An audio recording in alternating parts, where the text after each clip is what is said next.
volver. Con la frente marchita, las nieves del tiempo platearon mi cielo. Vamos a continuar con la siguiente mesa. Llámalo humanización o como quieras. Para ello, pido por favor a los moderadores, a la profesora Lidia Feito de la Facultad de Medicina y a Gaby, que suban al escenario, y a los ponentes, que van a necesitar poca presentación, José Carlos Bermejo, Mamen Segovia y Enrique Benito, grandes referentes en la humanización. Bueno, vamos a empezar la mesa, llámalo humanización o como quieras, porque después de profundizar mucho en el término, sinceramente nosotros todavía, desde el proyecto UCI de la Fundación Humanización de la Sanidad, no hemos encontrado uno mejor. Pero hemos traído gente que sabe mucho de esto, gente muy sabia, con mucha experiencia y pues que nos va a dar su punto de vista. En primer lugar va a hablar José Carlos Bermejo, religioso Camilo, director del Centro de Humanización de la Salud en Comunidad de Madrid, una referencia nacional e internacional para todos nosotros. Luego hablará Mamen Segovia, 30 años de vida dedicada a la formación y la comunicación en situaciones difíciles, más de 20.000 profesionales, 30.000, no sé, unos cuantos. Podría presentarla diciendo que ha ganado 2 Oscars, porque no sé si esto lo sabéis, pero ha ganado 2 Oscars y ahí luego en el café le preguntáis.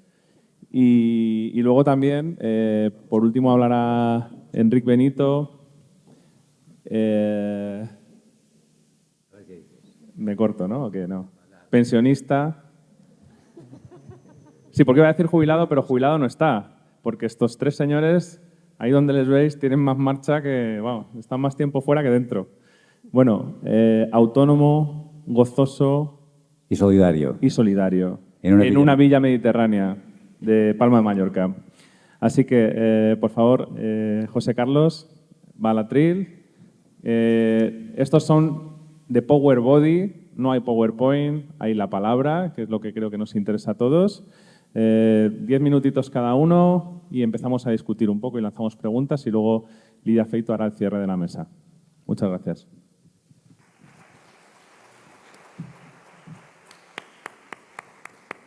Os saludo con ternura, con mucho cariño y os digo buenos días y te felicito mucho, Gaby, caramba. Qué hermoso, ¿no? Año tras año convocando gente, ahora con el paraguas de la Fundación Humanizando. Qué bien el gerundio, qué bien, porque nos invita a conjugar. Yo desde hace 32 años pues también lidero este Centro de Humanización de la Salud con este nombre y veo con mucha alegría el nacimiento de otras iniciativas con objetivos semejantes y estoy aquí pues muy satisfecho también por lo que he oído, ¿no? Por lo que he escuchado en la intervención de esta mañana. Mi mayor desafío es estar en 10 minutos, pero tú me moderas, ¿verdad, Gaby? Sin misericordia.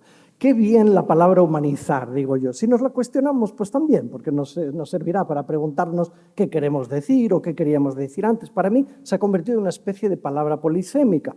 Nuestro precedente ha dicho rehumanizar y repersonalizar. Pues son bienvenidas para mí también estas palabras.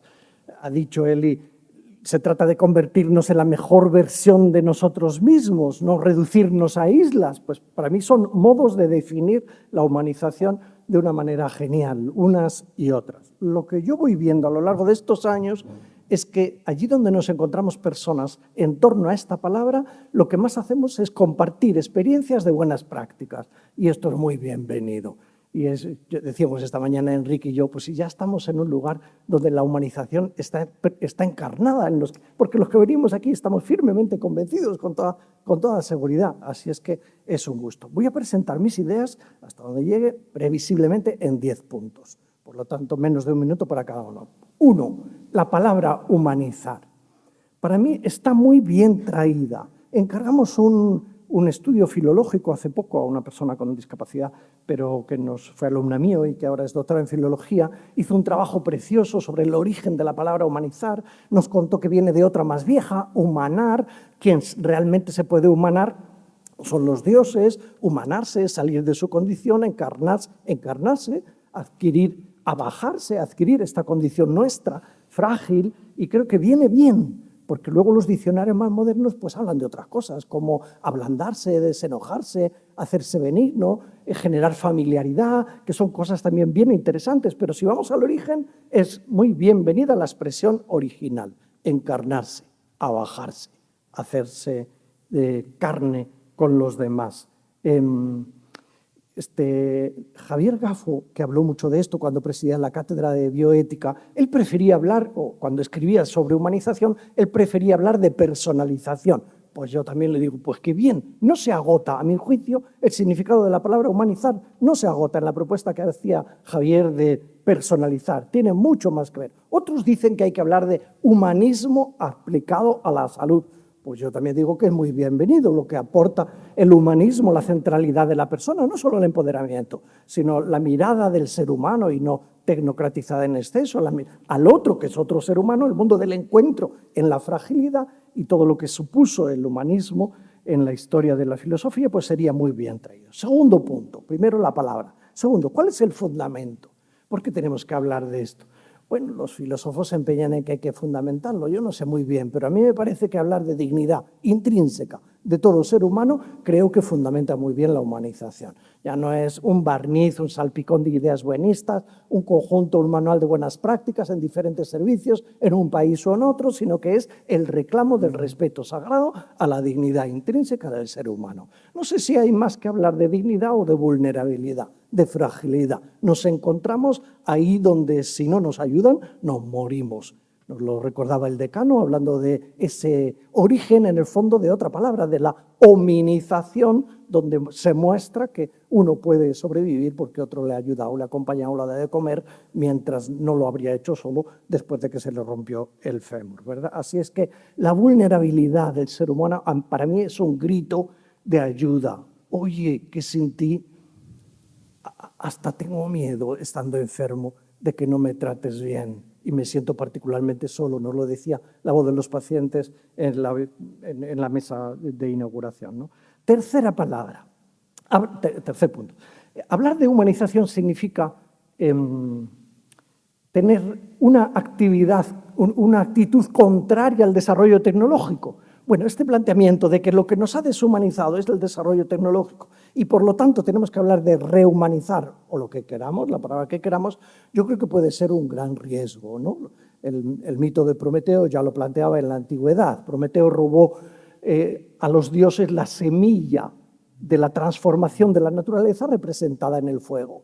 Y ala, por querer ser como Dios y robar esto, castigado, atado a una columna, y vendrá un águila y te cometerá todo el rato el hígado y a ti se te regenerará hasta que otro Dios te salve por haber tenido la osadía de robar el potencial de transformar la naturaleza. Bueno, esto sería un riesgo de nostálgicos, quizás, decir que humanizar es recuperar lo que había antes de la tecnología. ¿Cierto que la tecnología humaniza? ¿Cómo no? Y es intrínseco a las profesiones sanitarias la humanización. ¿Hay algo más humano que ser encargado y tener vocación de cuidar y buscar la salud? Bueno, es cierto que nos lo han dicho personas que tenemos que honrar también esta mañana, ¿no? Gregorio Marañón decía, hay que atreverse a decir muy alto que para el médico la técnica es secundaria. No le hacía ascos a la técnica, ¿no? Estamos donde estamos, en la Facultad de Medicina, pero él decía que la técnica es secundaria. La Inentralgo dirá que el fundamento del amor al arte médico se encuentra el amor al enfermo. Y nos lo decían antes y parecería un poco... Pero bueno, hay que hablar ahora de amor, pues claro, ahora y siempre. Hay algo más específicamente humano, nos reconstruimos de otra manera. Ayer en otro congreso se decía que el acompañamiento tiene tanto poder como el mejor fármaco en tantísimas circunstancias. El acompañamiento amoroso. Cuarto punto. Pero tenemos que hablar de humanización porque ha pasado algo. Yo diría, sí. Hay dinámicas de deshumanización. Esperemos que no caigamos en un discurso moralizante de que la culpa es de los que mandan, de los que gobiernan, de un signo, de otro, de los jefes, ¿no? Pero ciertamente hay accesibilidad desigual a los recursos sanitarios, sobre todo si cultivamos una mirada global. Caramba, allí donde la atención sanitaria se ha mercantilizado más, lo vemos más en otros países, o en otras condiciones como la insularidad, el mundo rural, allí donde hay menos acceso, que donde hay más, pues hay un indicador de deshumanización, porque la misma dignidad nos debería hacer igualitarios en el acceso a los recursos. Claro que hay deshumanización, claro que sigue habiendo maltrato, ya lo creo, no sé si ciertamente no por ser profesionales de la salud, pero porque es propio del ser humano caer también en las tentaciones de mercantilizarlo todo. También la salud se puede mercantilizar. Claro que ha desaparecido aquella formación en retórica, en aprender a cultivar la escucha y la respuesta en la relación terapéutica. Estuvo presente en ciertos tiempos en las facultades de medicina. Hoy no está igualmente presente. Eso es un indicador de deshumanización. Claro que decía un alumno, dice, nos enseñan a contar mitocondrias hasta con los dedos de los pies. Me gusta recordarlo. Y añadía, pero no nos enseñan a escuchar. Pues claro que esto indica causas concretitas de deshumanización. 5. Yo creo que hay que recuperar, si el re nos sirve para algo, hay que recuperar aquella expresión que era tan noble y sigue siendo tan noble, que es la vocación. Hoy se llama de otra manera, parece que antes tenía connotaciones religiosas. Sentirse llamado a hacer bien el bien. Lo llamaremos hoy razón cordial, siguiendo a Adela. Lo llamaremos inteligencia espiritual, inteligencia moral. Lo llamaremos la importancia de descubrir los sentimientos que nos habitan, los más nobles, para salir a paso de la fragilidad. Llamémoslo como quiera, como queramos, ¿no? También Marañón hablaba de esto, de la vocación, y la definía así: una emoción primordial del deber, con detrimento de los posibles derechos. O sea, aunque requiera sacrificio por nuestra parte, ¿no? El sentimiento del deber es muy bien traído. Punto 6, para estar en el tiempo. Yo creo que tenemos que decirnos unos a otros que cuidar no es menos que curar. Nos lo ha dicho Albert Joubel, era médico, murió, le hemos creado esa fundación, esos premios, ha planteado el modelo afectivo efectivo. Bienvenido, Albert, gracias, Albert, que nos has recordado que tu mayor miedo es que nos pudiéramos olvidar de cuidarte, aunque efectivamente aceptabas que curarte llegaba un momento en que no era posible. Esto no es muy fácil decirlo, con pocas palabras como lo estoy haciendo. Necesitaría ser muy desarrollado. La sociedad está considerando de manera de segunda categoría a los cuidadores, de primera categoría a los profesionales que logran entrar en dinámicas de curar, para conjugar el verbo curar. Yo me temo que algunas personas muy frágiles, muy débiles, en los próximos años a lo mejor no encontremos quien nos vaya a cuidar, porque estemos todos trabajando donde pagamos más, que es en las instituciones de curación más que de cuidado, o que no conjugan en primera instancia el cuidado. Punto 7. Para mí, hablar de humanización, contrariamente a los que escucho otras veces, que es la consideración de lo intangible, de lo emocional, para mí es un modo de hablar de la ética. Y la regla de oro de la ética es: trata al otro como te gustaría que te trataran a ti. Podríamos decir, ya está dicho. Y la de plata es: no trates al otro como no te gustaría que te trataran. Ya estarían erradicados todas las formas de malos tratos, de deficiencias. Para mí la humanización no es un salpicón de ideas buenistas, como puede parecer algunas veces. A ver quién trae la experiencia más creativa. Yo le aplaudo porque aprendo de unas y otras. Me gusta conocer las buenas noticias. Creo que lo tenemos que promover. Pero para mí la raíz de la humanización no es un plus, sino que es la esencia misma del ser buen profesional de la salud. Nos lo ha dicho al final él, en términos de amor, en términos de compasión. Lo podemos añadir compasión. La estructura de la compasión, si la estudiamos, es ver, es decir, no estar ciegos ante la fragilidad del prójimo, sentir, indignarse y actuar, porque no se puede no actuar. Así lo presentaban los judíos como actitud humanizadora, ¿no? Ver lo que hay, sentir indignación y no poder quedar separado. Punto 8. Nos lo han dicho de varias maneras, en particular la decana de enfermería en la inauguración, ¿no? Humanizar, para mí, es una mirada holística. Esto tendría muchas implicaciones. Los modelos que definieron como innovación la salud en términos de consideración de lo biopsicosocial, a mi juicio, se quedaron cortos. A mí me gusta hablar de la multidimensionalidad de la persona, teniendo en cuenta lo físico, lo emocional, lo cognitivo, lo relacional, lo valórico y lo espiritual. 6 son metodologías para describirnos, pero creo que esconde también una mirada de riqueza en la antropología para mirar, atención, porque los primeros conceptos de holismo llevarían a decirnos: ojo, que el otro es una persona, que no es un caso, que no es un objeto, que lo nuestro no es solo aplicación de un proceso. Pero el holismo de una generación, no sé si segunda o tercera, nos recuerda: ojo, porque si el otro es multidimensional, mira, ve en el espejo que te descubrirás que tú también. Y entonces aquí partiría una cultura del encuentro como sanadores heridos, no solo para atender al otro en sentido integral, en todas sus dimensiones, sino para mirarme a mí también frágil. ¿Qué potencial tan grande tiene esta metáfora del sanador herido que ha merecido pues, titular para otras jornadas en otro momento? Punto 9. Yo creo que para hablar de humanización pues hay que rescatar la formación, el tema de la formación de los profesionales. Qué bien que estemos aquí dando citas, sobre todo profesionales, ¿no? Alguien ha dicho, ojo, que no se nos olviden los alumnos. Y habría que decir que no se nos olviden los alumnos no solo a las citas de sensibilización, de contarnos buenas experiencias, ¿no? Que no se nos olviden porque es en la facultad donde se cuece mucho, ¿no? Decía José de Letamendi, el que solo sabe medicina ni medicina sabe, se convierte en una buena sentencia que nos dice, mira, a ver si estamos enseñando solo a ser veterinarios de cuerpos humanos o nos ocupamos de formarnos como personas que se encontrarán en la fragilidad y en los recursos de acompañamiento y de sanación. Albert Schweitzer, que hay que citarle, creo, también hablando de humanización, decía, un buen médico debe escuchar como un sacerdote bueno, razonar como un científico, actuar como un héroe y hablar como una persona normal. Menudo desafío que nos deja para humanizar. Menudo desafío.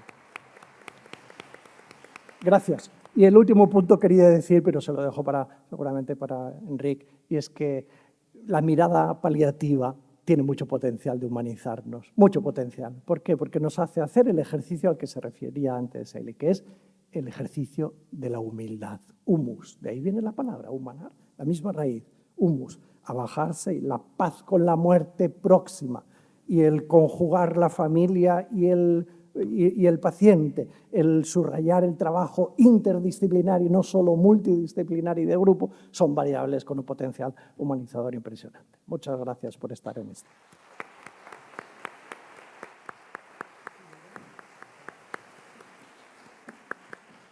Pues muchas gracias, José Carlos. Le damos la palabra a Mamen Segovia.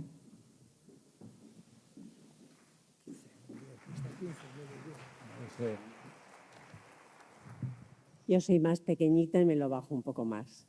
¿Se oye bien o grito más? Ya está.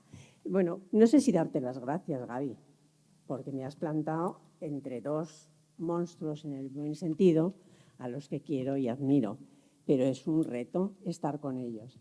Pero gracias, de todas formas, gracias. Además era obligado. Cuando ha hablado West, ha hablado de que de que no es una isla. Y me ha venido a la mente un poema de John Donne, un poeta metafísico del siglo XVI, maravilloso, que precisamente habla de que no somos una isla por sí mismos los seres humanos, porque es un extracto, obviamente, lo que le pasa a la humanidad nos afecta porque formamos parte de la humanidad. Y termina diciendo, no preguntes entonces por quién doblan las campanas, doblan por ti. En definitiva, todo lo que pasa y todo lo que le pasa a las familias y los pacientes, aunque muchas veces no los queramos reconocer por determinados condicionamientos que llevamos con nosotros, claro que nos afecta. Unas veces nos hace crecer y otras veces nos hace huir. Y hablando de humanidad, que ha hablado José Carlos, la ha definido genial, que voy a decir yo, si ha sido en gran parte maestro mío. Yo planteo una pregunta que nos hacen muchas veces y seguro que a todos vosotros alguna vez os han hecho cuando planteáis la necesidad de humanización. ¿Cómo que humanización? Si no somos humanos, ya estáis dándole al tema de la humanización. Yo ya soy humano y está implícito en mi profesión médico, en mi profesión enfermera. Pues es que creo humildemente, no sé si estaréis de acuerdo conmigo, como vamos a tener tiempo para debatir, pues obviamente los desacuerdos y los plantearemos luego.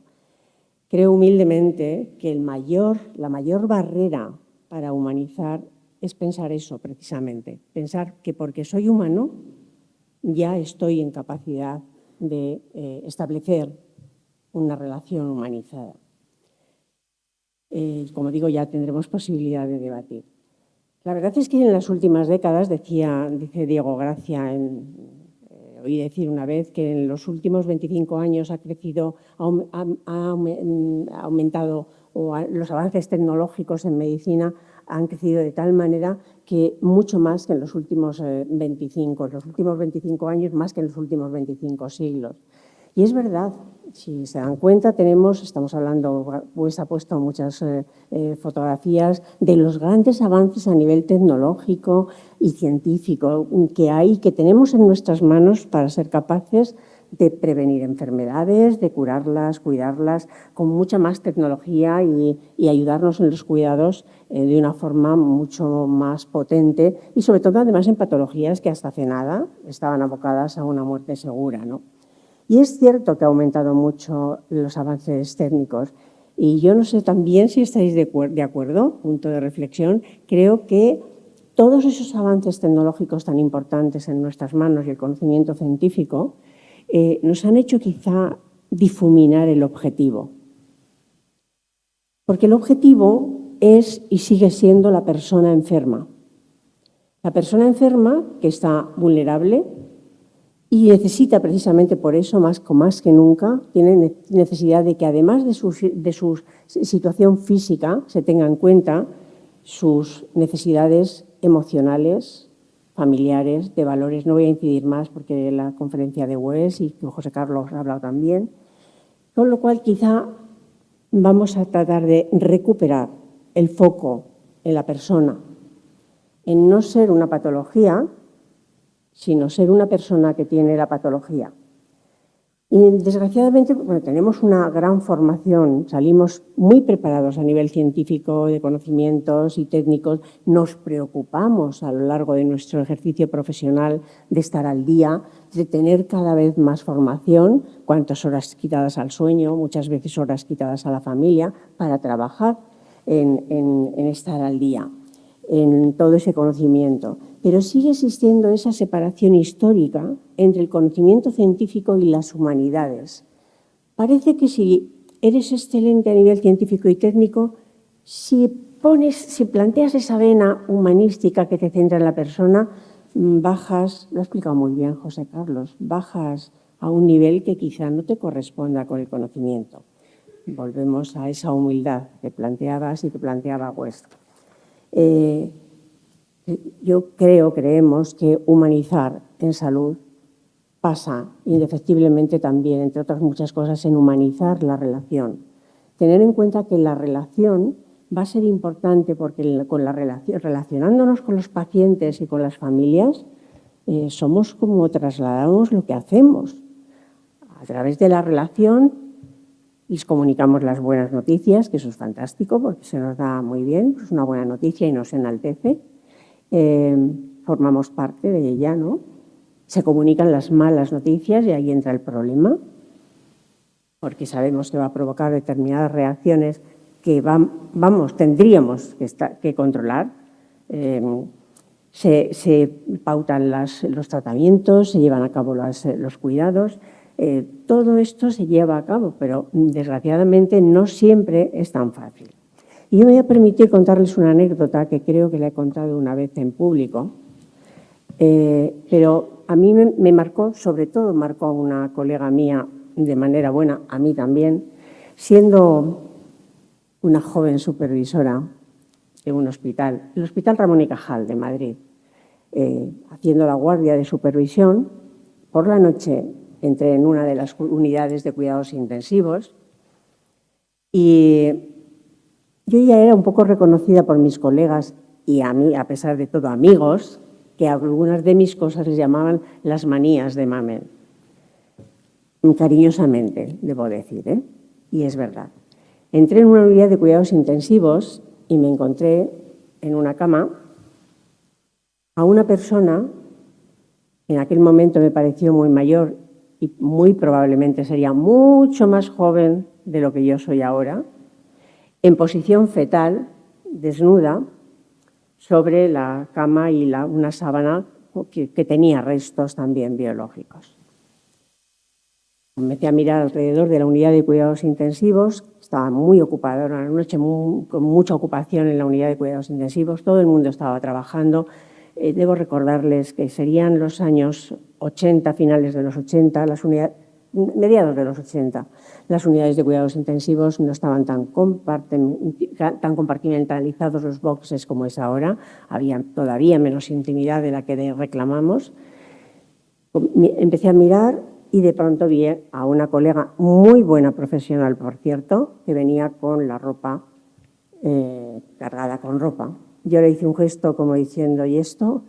Me había acercado previamente a la persona y le pregunté cómo se encuentra.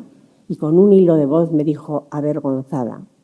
Como digo, vi venir a mi compañera con la ropa y me dijo, ya estamos, me has pillado. Un momento, he ido un momento por la ropa. Estaba toda vomitada, con fluidos, y he ido a cambiarla. Yo me acerqué al control de enfermería, revisé la historia y era una monja de clausura. Hablé con mi compañera y le conté que era una monja de clausura, no sabía, había ingresado hacía muy poco, y le planteé esta reflexión que también os la planteo a vosotros. ¿Hubiera tenido algún efecto indeseado en la patología de esta mujer? Que honestamente ni recuerdo la patología. Lo que recuerdo fue el impacto que me produjo encontrarla así. Y le dije, ¿hubiera podido tener algún efecto indeseado en la patología de esta mujer el que ese momento se hubiera mantenido con la ropa manchada? Estuvimos hablando, que esto ya no viene, pero en fin, y también planteé,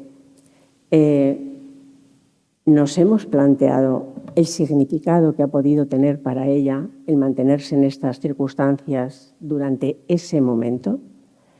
Bueno, pues se quedó, pasado mucho tiempo, en una de mis visitas, yo ya no estaba en el Ramón y Cajal, pasé y estuvimos hablando, me la encontré y estuvimos hablando y me dijo, que sepas que no me olvido de ti.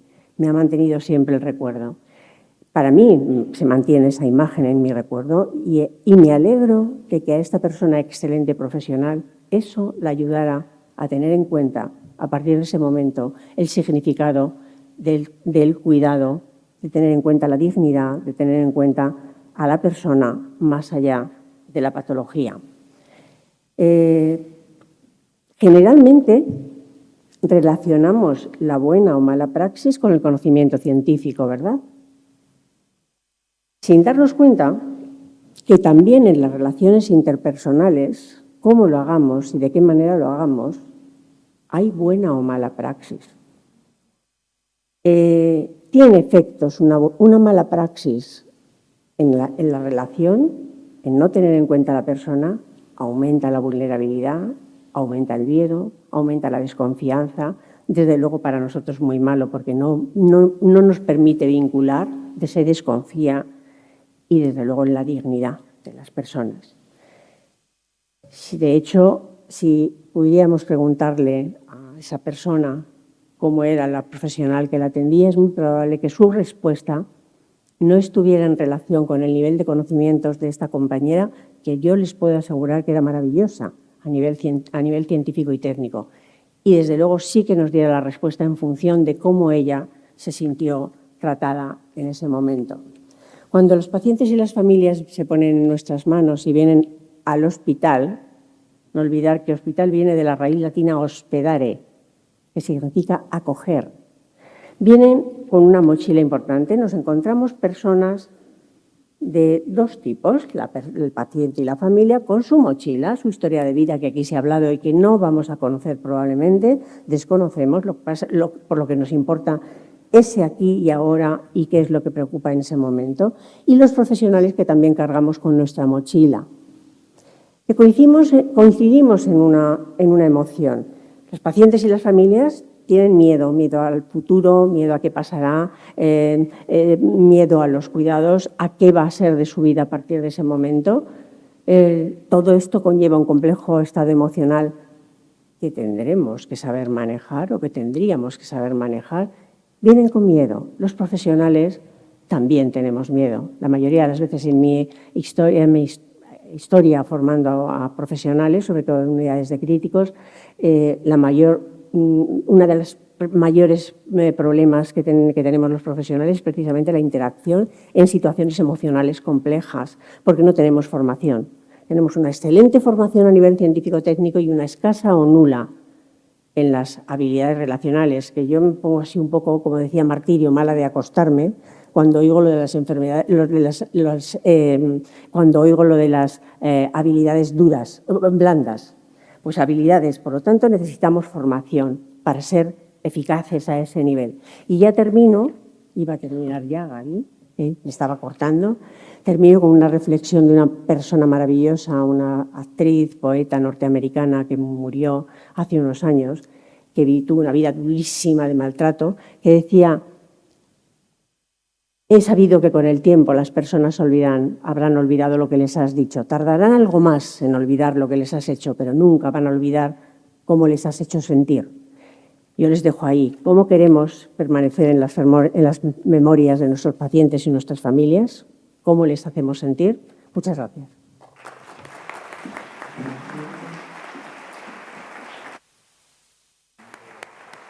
Gracias, Mamen.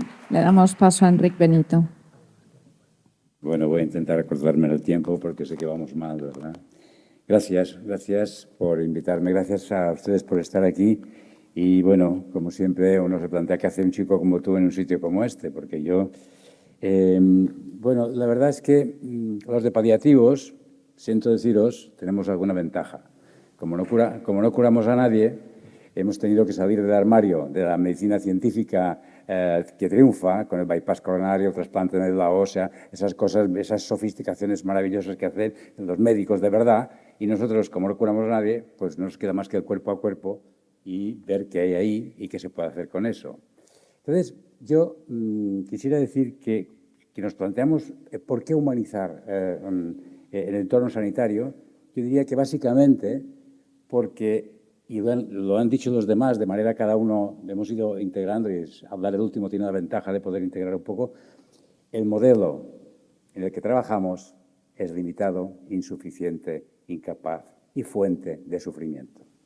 Así. O sea, el paradigma cientifista, materialista, que impregna todo el conocimiento que se da en las facultades de enfermería, de medicina, de psicología, está basado en el conocimiento científico del siglo XIX y no integra para nada los conocimientos que tenemos del siglo XXI. Hay que cambiar el modelo y hay que cambiar el paradigma, porque esta es la fuente de sufrimiento. Me voy a explicar. Habéis dicho que las personas, voy a empezar por hacer una pequeña antropología, y se ha dicho también aquí, de que humanizar, yo diría que básicamente es tratar humanamente a los seres humanos. Algo tan sencillo como eso. ¿Y qué es un ser humano? Voy a hacer una antropología sencillísima que ya ha salido antes. Los humanos somos frágiles, vulnerables y dependientes. Venimos a este mundo y nos vamos de él sin dientes, sin pelo, sin control de esfínteres, y necesitados de cuidados. O sea, somos algo en esa dimensión física, en ese espacio-tiempo. Pero al mismo tiempo somos personas que tenemos nuestra fuente de dignidad. Tenemos no una dimensión espiritual. Y lo voy a dejar claro también, claramente. Somos seres espirituales. O sea, la espiritualidad no es físico, psico, socio, emocional, espiritual, y la espiritualidad es una cosita más. No. Somos seres espirituales. De esta dimensión trascendente y sagrada que hay en cada uno de nosotros está la fuente de nuestra dignidad y por eso somos merecedores de cuidados. Hay que reivindicar la espiritualidad como centro de nuestra humanidad. Desde aquí podemos empezar a entender todo lo que está pasando, pero si no integramos en el sistema la pieza fundamental, el core, el núcleo de lo que somos como seres humanos, que es nuestra dimensión espiritual. Evidentemente, la profesión sanitaria es una profesión espiritual, fundamentalmente, porque es la respuesta a una llamada a cuidar y acompañar el sufrimiento. Y desde la compasión. ¿Y qué es la compasión? El nombre que toma el amor cuando se enfrenta con el sufrimiento. O sea, básicamente todos los que estamos aquí es porque un día nos dimos cuenta que lo que nos daba la vida, lo que nos alegraba hacer, lo que queríamos ser, era alguien que ayudara a alguien que está pasándolo mal, que está sufriendo. Y cuando uno sufre y otro está cerca para ayudarle, entre los dos, a menudo, se da una presencia que nos puede transformar a ambos. Y esa es la experiencia de crecimiento espiritual y humano que tenemos en la práctica clínica.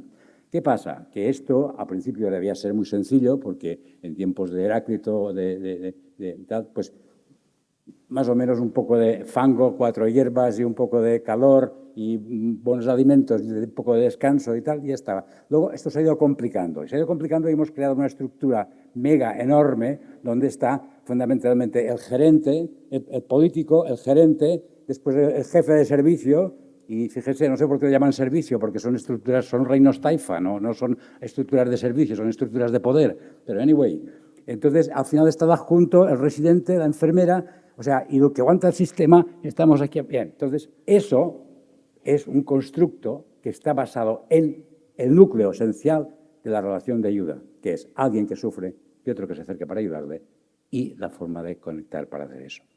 Bien, ¿qué quiero decir? Que somos frágiles, vulnerables, dependientes, dignos, sagrados, pero además tenemos otra característica. Estamos conectados, se ha dicho también aquí. Estamos conectados unos con otros, seamos no conscientes de ello.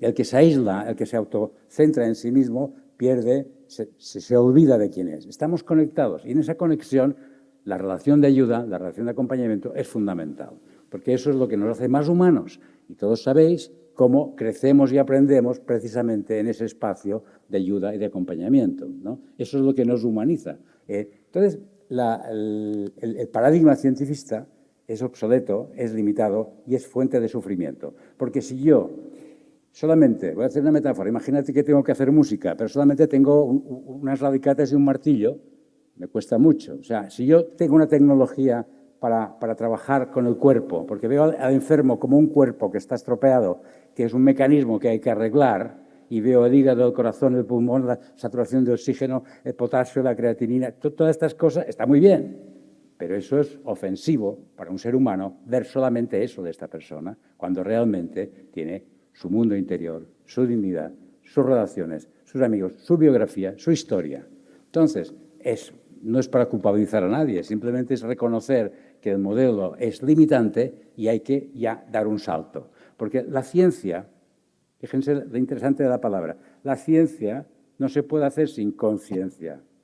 La conciencia incluye la palabra ciencia, pero la ciencia no puede explorar la conciencia. ¿Por qué? Porque esta es una ciencia materialista del siglo XIX a la que habrá que abrir el paradigma para hacer una ciencia postmaterialista que incluya la ciencia y la conciencia, que incluya la conciencia y la espiritualidad. Si no incluimos la conciencia y la espiritualidad en el modelo, seguiremos trabajando con cuerpos, no con personas. Seguiremos trabajando con hígados y con riñones y con potasio y tal, pero vamos a dejar a la gente frita.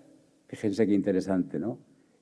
Las benzodiazepinas, yo ya lo tenía escrito y firmado a mi hijo, que a mí no me llevan a intensivos, pero hoy lo voy a firmar ya con letras, o sea, por aquí, a mis 74 años, ni flores, porque es mejor el cariño de mi esposa, de mis amigos y mi familia que cualquier benzodiazepina, aunque algún momento hace falta ponerla, pero por Dios, dejemos ya la química y vayamos a la cuántica, del amor, de la compasión, de la ternura, del afecto, de que la gente esté conectada entre ellos, porque lo que nos da la vida es el amor y la amistad de los que queremos y nos acompañan. Eso es mucho más que cualquiera de los fármacos que estamos empleando. Entonces, yo solamente quería decir que los que más me preocupan de los humanos que hay en los hospitales somos los sanitarios, porque nos hemos creído una mentira y es que tenemos que ser buenos.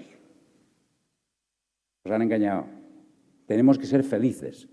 Y para ser felices tenemos que trabajar bien, en coherencia con nuestros valores y desarrollar nuestro máximo potencial. Lo que pasa es que como estamos trabajando en un entorno con un modelo y un paradigma tóxico, ya lo digo claro, y en un entorno mucho peor, porque lo que está pasando es que en este momento la sanidad está en manos de los políticos, y los políticos que muchas veces están buscando privatizar y sacar plata donde hay realmente sufrimiento. Esto es exactamente la única vez que el líder que yo admiro más, que fue Jesús de Nazaret, se cogió un cabreo de mucho cuidado, sacando a los mercaderes del templo, porque en un lugar sagrado, que es el momento de la relación de ayuda, no puede haber nadie que venga a ganar dinero. Y eso es lo que está haciendo en muchos países, no solamente aquí. Y hacer que tengamos que salir a la calle para pedir dignidad en nuestro trabajo es porque alguien está intentando vampirizar un sistema a beneficio de otros que están buscando únicamente dinero. Y eso hay que decirlo también, porque podemos cultivar nuestra autoconciencia, meditación y nuestro trabajo en equipo y tal, pero si de arriba no tenemos suficientes recursos, nos están puteando claramente. Y eso es lo que hay que decir. Humanizar no es pintar las habitaciones de pediatría de colorines para que el gerente se haga una foto que salga en el periódico local. Es tratar humanamente a los seres humanos que estamos ayudando a los que están enfermos. Y para eso hay una parte política. No hay que permitir que el sistema de salud que nos hemos estado construyendo juntos se ponga en peligro por intereses que no son coherentes. Porque eso es como darles a guardar las gallinas al zorro. Muchas gracias.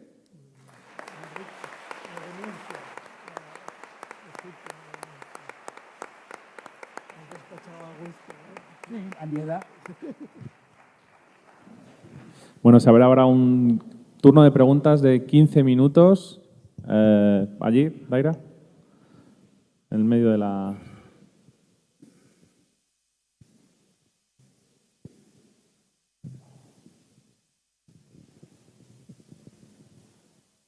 Pues mi pregunta, reflexión, precisamente es por el último ponente, porque nosotras somos un equipo de enfermeras de reanimación UCI de críticos, posoperados, que llevamos humanizando, haciendo paseos que sanan, todo lo que podemos, pero nos encontramos con un gran problema, que es la manera en que tenemos que trabajar. No tenemos recursos, nuestro día a día es correr, correr, correr para conseguir el trabajo, que significa curar a la persona.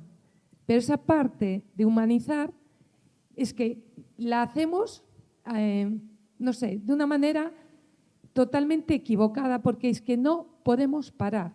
Esto es como un tren en marcha que está haciendo un trabajo y de paso, si puede, humaniza. Y creo que eso no puede ser. La humanización es una parte del tratamiento del paciente. No se puede dejar al lado como se deja. La medicina cura, los antibióticos, pero el amor, el cariño, la familia al lado, el poner reggaetón a un niño de 20 años que tenemos trasplantado, que se puso a bailar miopático como está a la 1 de la mañana, ¿vale? Eso cura y hay que tenerlo en cuenta, pero para hacer eso hay que tener tiempo. Y no lo tenemos porque están destrozando la sanidad. ¿Queréis comentar? Bueno, no se puede humanizar sin humanos y luego podemos hablar del término que también ha nacido con la humanización, que es la humanización. No sé si conocéis el término. Detrás de las palabras solo hay humo, no hay hechos, ¿no? No sé si queréis comentar en la mesa. Pues yo misma. Sí. Efectivamente, es muy duro trabajar en esas condiciones, indudablemente, y sobre todo teniendo la disposición de hacerlo y dándose cuenta de que eso tiene un efecto.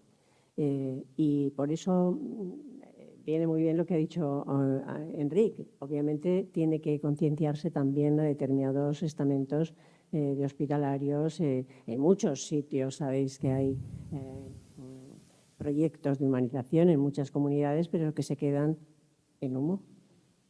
No se plasman y no se tienen en cuenta.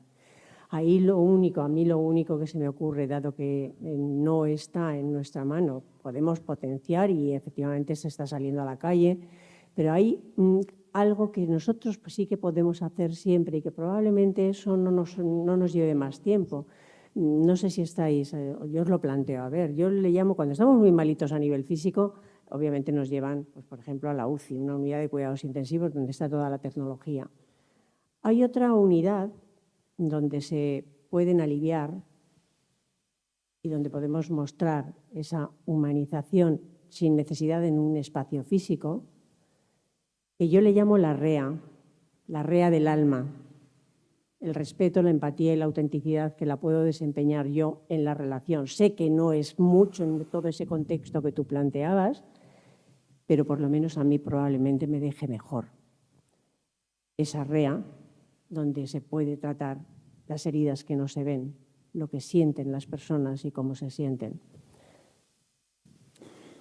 Yo quisiera decir que creo que los profesionales sanitarios, desde esta perspectiva espiritual, que todos tenemos nuestra propia fuente de criterio interior, cuando tú llegas a casa después de haber tenido una jornada terrible, porque has tenido que ver muchos más enfermos de los que te tocan, hay una parte de ti que sabe que a lo mejor no lo has hecho bien.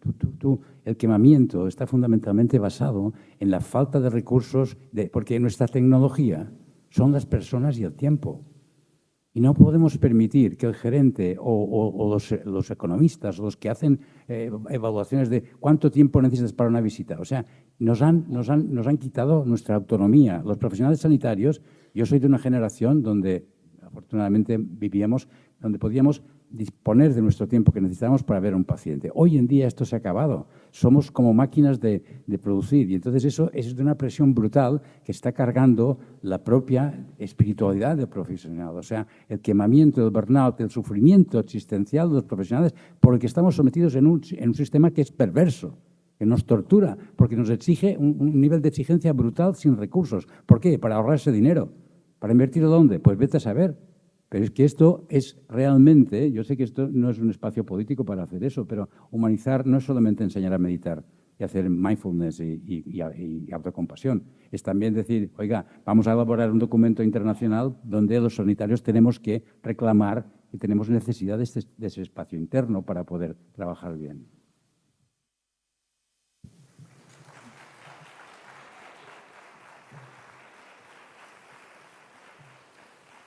Bueno, yo me uno a toda voz reivindicadora por escasez de recursos o mala gestión de recursos o por distribución de recursos que no prioricen la atención a la fragilidad. Me uno.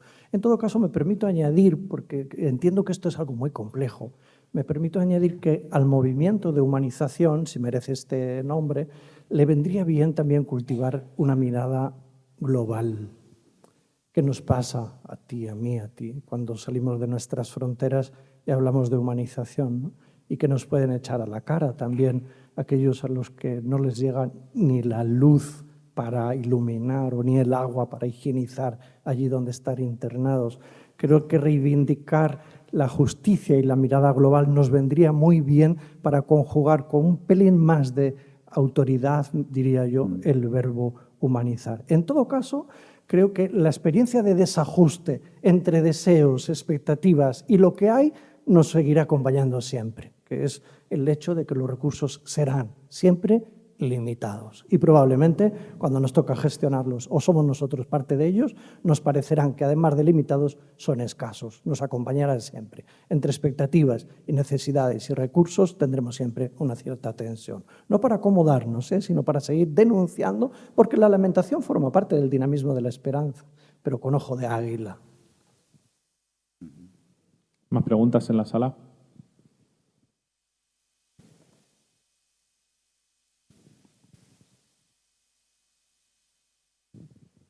Hola, yo trabajo como enfermera en un servicio de urgencia y, no sé, mirando desde un punto de vista egoísta, yo muchas veces pienso, Dios, ¿qué voy a hacer? Porque siento tan mal, siento a veces tanto sufrimiento, siento que no estoy haciendo bien las cosas, que digo, ¿qué puedo hacer yo para cambiar esto? A veces me mueve eso, ¿no? Y una de las cosas que habéis comentado, entre tanto, el tema de la formación. Yo, por ejemplo, yo también soy un poco la rara esta, la que viene de salud mental, la que ya está con sus tonterías porque parece que darle la mano a un paciente, hablar con un paciente, típica frase que escuchamos en un servicio de urgencia, esto es urgencia, no es salud mental.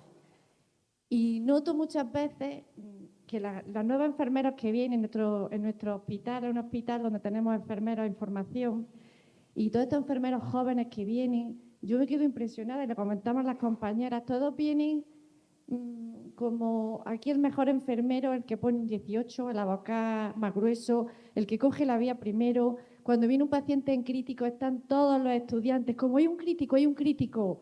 O joder, me he tenido que ir, por decir, con la puta loca esa, como yo escuché hace 2 días, y he tenido que salirme del box de crítico. Pero que esto no es algo inusual. Esto es algo que yo escucho muy a menudo y que percibo muy a menudo. Y ese contacto con el paciente en urgencias, porque esto es urgencia, porque tenemos que ir rápido, que no es verdad. que en urgencia hay tiempo, como en todos los servicios, para escuchar. No hay tiempo, es que es lo que tenemos que hacer, estar con el paciente. Entonces yo creo que hay una parte en la educación, en la formación, yo creo que algo está fallando enormemente en la formación, porque lo nuevo que llega, más lo que tenemos ya, sobre todo lo que es los servicios de urgencia, porque yo creo que apabullante, desde mi punto de vista, la deshumanización, no la deshumanización, porque realmente los profesionales, yo creo que los profesionales son muy sensibles y todo el mundo percibe el sufrimiento y los propios profesionales sufren, pero no actuamos porque creemos que no es necesario, porque está esa visión de que no es necesario actuar de esa forma. Y realmente a veces veo que es dificilísimo cambiar eso, pero sí creo que independientemente de nuestros gerentes que realmente nos ayudan, sí creo que en lo personal sí que podemos hacer muchos cambios. Sí que creo que la actitud personal, como ese ejemplo que esta ponente nos dijo con esta enfermera, en lo personal esos cambios que nosotros podemos hacer día a día, esos comentarios que podemos tener con el compañero, esa conversación que tenemos en esos turnos de noche, ahí, esto, sí que creo que ahí puede haber muchos cambios y nosotros mismos con esos profesionales que están en formación, pues también podemos provocar esos cambios, pero que es completamente necesario, como tú has dicho, que no sea una parte más humanizar o algo así, sino meterlo dentro de esos cuidados tan importantes como es la administración de medicación, en nuestro caso, canalizar una vía o atender a un paciente en el borde crítico. Nada, esa era mi reflexión.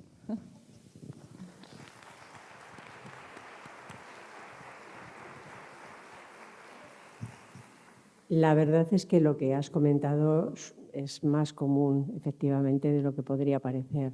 El furor juvenil, entre comillas, de ser muy bueno técnicamente, pues quizá olvida ese foco que hablábamos antes, ¿no? Que se debe ser excelente a nivel técnico o científico, pero no se puede ser un profesional excelente si la excelencia no va acompañada de esa mirada humanizadora, de esa mirada global, mirar al paciente de una forma holística y tener en cuenta lo que necesita y lo que le pasa con eso que tiene, indudablemente. Pero desafortunadamente es que en la formación es curioso, estamos viendo todos los días los profesionales de la salud a personas en duelo porque han perdido la salud y temen incluso perder la vida, va a cambiar su vida de golpe y no hay ni una sola palabra de duelo, por ejemplo en medicina, como mucho el duelo psiquiátrico, pero duelo normal, que nos ayude a valorar y normalizar reacciones que vemos en las pacientes y en las familias como normales producto del dolor, no enfocarlas como algo nuestro.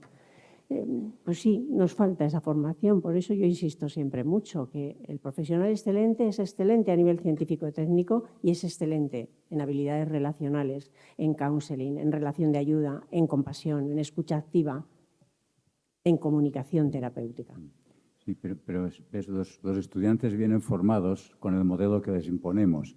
Y como ha dicho José Carlos, me parece muy importante reivindicar que cuidar es tanto o más importante que curar, porque curar se puede curar alguna vez, pero cuidar se puede cuidar siempre. Entonces, enseñar a los alumnos desde siempre, o sea, poner en valor realmente, porque el método científico es muy eficiente para enfermedades agudas, fracturas y las cuestiones orgánicas, pero no tiene ninguna posibilidad de entender ni atender la enfermedad mental, la discapacidad, la enfermedad crónica, ni el sufrimiento, ni el proceso de morir. Y de esto hay mucho más que de salvar vidas. Es decir, sufrimiento hay, o sea, no hay en ningún libro de medicina que yo conozca, de momento, un capítulo sobre el síndrome de sufrimiento que explique qué es eso, cómo se atiende, cómo se explora y cómo. Entonces, no nos han enseñado nada porque ese mundo interior no ha formado parte de la agenda, pero por el modelo, digamos, limitante de la ciencia materialista. Por lo tanto, que el estudiante venga dispuesto a poner vías como lo más importante es porque en la facultad no le han explicado que... Entonces, yo qué sé, pues acompañar a alguien que tiene Alzheimer y mandarle de prácticas una semana en una residencia, ayudar a darle de comer y cambiar la ropa para que aprenda qué es la vulnerabilidad, creo que estaría mucho más interesante que no siempre, porque ¿qué pasa? Que los catéteres y las sondas los paga alguien, ¿no? Que hace negocio, ¿no? Pues a lo mejor por ahí también habría que pensar, ¿no? ¿Por qué enseñamos estas cosas y no otras? Etcétera. Perdón, si me permitís un momentito, es un pequeño, no voy a tardar mucho. Y algo que has apuntado, que también es muy común, es los comentarios del resto de los colegas cuando se hace algo que se sale de lo normal, que es ponerse al lado y sentarse con la familia.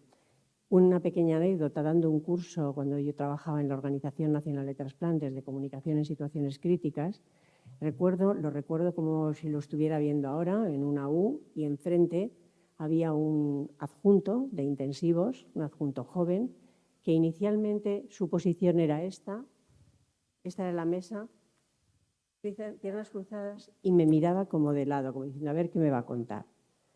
Poco a poco yo vi que conforme iban pasando el curso, ya es muy interactivo, iba poniéndose así y cada vez más volcado sobre la mesa. Cuando paramos a comer, se acercó a mí y me dijo, gracias. Le dije, ¿por qué? Porque me has hecho volver a mis orígenes. Y entonces me contó que él siempre, cuando recibía a una familia en la unidad de cuidados intensivos, le dedicaba un tiempo para conocerles, para que le conocieran, y les dedicaba ese tiempo en el ingreso a la familia. El paciente entraba en una situación crítica. Y dejó de hacerlo porque los colegas le decían, ya está confesando a las familias. Esto, una vez tras otra, pues hace que efectivamente la buena praxis relacional vaya dejando de ser buena praxis por exigencia del resto. Hay una cosa que al hilo de la última intervención y de estas también a mí me viene al corazón y la comparto, que es que también nos hemos pasado un tiempo hablando de lo que has dicho, que es el sufrimiento de los profesionales. Y creo que es un ejercicio también de humildad, de reconocimiento, de humanización, vernos cansados, fatigados, estudiar cuál es la prevalencia de nuestro agotamiento, etc. Pero creo que tenemos pendiente, en nuestra casa lo estamos intentando subir el volumen, quizás nos vendría muy bien presumir de la satisfacción que nos vuelve y que más técnicamente se llamará satisfacción por compasión o como queramos llamarlo, ¿no? Pero qué bien si además de otras cosas vamos diciendo que hacer bien el bien, además de si alguien lo experimenta como deber, también por placer, retorna felicidad. Yo soy más feliz cuidando bien. Pues nada, muchas gracias. Tenemos que cerrar aquí. Creo que hemos constatado las dificultades, ¿no?, de hacer esta labor de humanización por la tecnología, por un sistema que es injusto, que no promueve precisamente el cuidado. Hemos enfatizado esta idea de la necesidad de atender a la persona como persona, desde la constatación de la vulnerabilidad. De los pacientes, pero también de todos los que estamos alrededor de los pacientes, constatando esa interdependencia, esa relación y enfatizando esa idea del amor, ¿no? Y bueno, me gusta que lo hayamos planteado sin ningún miedo, hablar de la compasión, hablar del amor, hablar de esa razón cordial. Yo diría que, y me voy a quedar con una frase de Mamen que me ha parecido especialmente iluminadora, que es esto de que no cuidar bien es mala praxis. Creo que hay que decirlo enfáticamente, es decir, esto... Si queremos promover buenos profesionales con la formación, con la práctica, etcétera, tenemos que intentar hablar de responsabilidad profesional, de que cuidar bien es esencial porque esta es la única labor posible de humanización y cuidado. Y a lo mejor con esto pues tenemos que también mover a cambiar las instituciones. Y por eso mi última palabra en este sentido, quería lanzarla también al auditorio, es que quizá los que estamos aquí hoy, ya estamos haciendo algo. El problema son todos los que no están aquí, todos los que no escuchan, todos los que les parece que esto es pues, algo de locos, ¿no? Así que quizá esto también requiere pues, un acto de valentía. Y a lo mejor la humanización pues, también tiene que tener ese elemento de riesgo. No hay que ser valientes porque hay que transformar el mundo. Así que muchísimas gracias a todos, muchísimas gracias a los ponentes, ha sido muy, muy inspirador y gracias a todos, seguimos.